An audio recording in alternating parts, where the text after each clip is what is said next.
Hello, Blake Rudis here with F64 Academy and F64 Elite, and today I want to talk to you about something a little bit different. Now, I know a lot of times I show you how to make crazy cool things in Photoshop and all these tips and tricks in Photoshop, but sometimes you have to get it right in the camera before you can make a picture in the end in your computer. Now, where this comes from is we were doing a workshop with ShutterClick Adventures. We were in Yosemite National Park. And we were driving through the South Gate because every time we came into Yosemite, we came in through the south.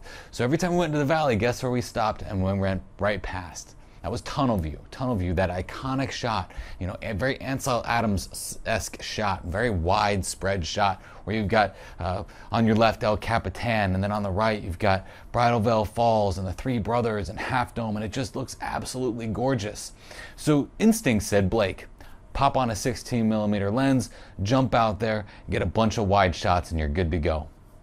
So I did that for about 2 days. Every time we stopped at Tunnel View, what did I do? I had my 16mm on. Sometimes I would go to 35, but I really wasn't into inspecting the scene a whole lot. So then one night we were on our way into Yosemite to do a sunset shoot.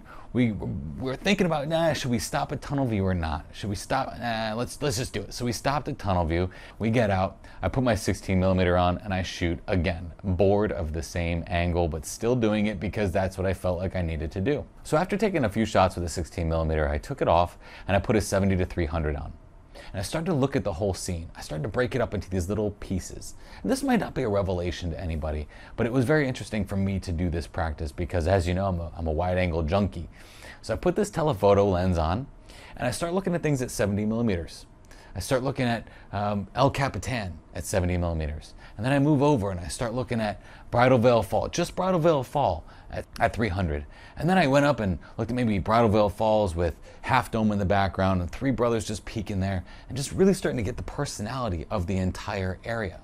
And what I realized from this is that some of the better shots of Tunnel View, you know, even though it's that iconic wide angle look, some of the best shots of Tunnel View happened to come from when I started to get that personal look at them at the 300mm range. And this is, not, like I said, not a revelation to many people, but to me this was like, bing, oh, wow, look at that. I was just seeing things totally different through that 300mm lens. And then I started to think about personalities, okay? And this is where I want to get into the personality of a picture. So when we first meet someone, we get a very basic view of them. We're typically judging them without even knowing it. We're judging them by the clothes that they wear. We're judging them by the way they carry themselves. We're judging them by the personality that they have in the group of people. So we're really looking at people from a 16mm view, right? But then as a night progresses, maybe in one night you can go from 16mm on someone to 24mm and just see them a little bit deeper. Maybe they share a little personal story with you, and then you're getting more into the 35mm realm. And then a week goes by and maybe you're starting to look at that person from a 50. And then a month, maybe you're at that 70mm range with them where you know a lot more about them, but not quite as much as you'd like to know.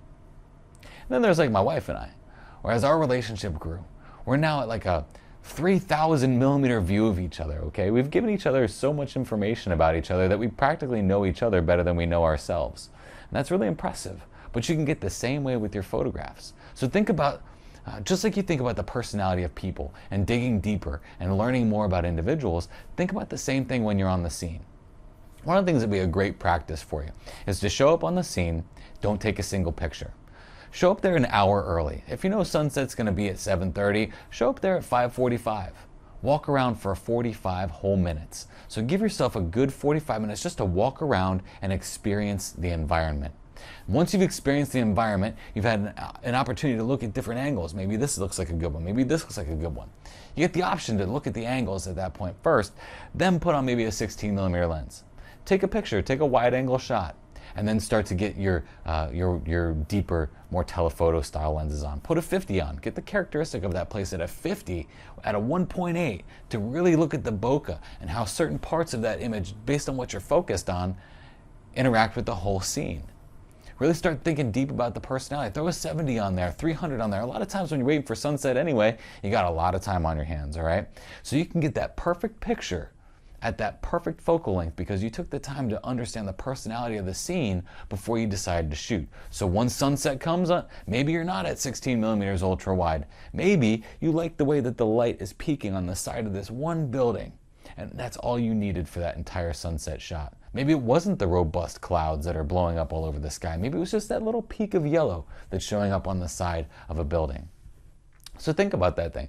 Think about the personality of a picture and how you can put on a different lens to get a personality and look at things a little bit differently. I've started to take this into practice recently, and I'm really enjoying it because I noticed that now, instead of being such a crazy wide-angle junkie at 16 millimeters all the time, I'm starting to get to 50. I'm getting at 70. I'm getting to 300, and I'm really breaking down that scene and getting to the personality of that scene, just as I would a friend that I meet, a new friend that I meet, looking at them 16 millimeters, looking at them 18, looking at them 24. A month goes by, and now I've got a 70 on them.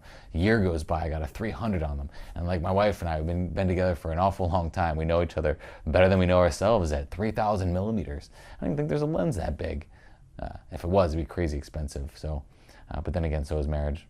Don't tell my wife I said that.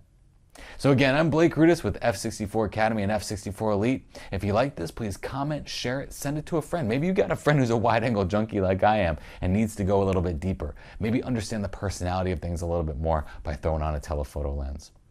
Thanks for watching this. If you haven't done it already, subscribe, because every Friday I try to get a new tutorial out to you with content that might be like this, or might be a cool little tip or trick in Photoshop. So thanks for watching. I really do appreciate it, and I'll see you again next week.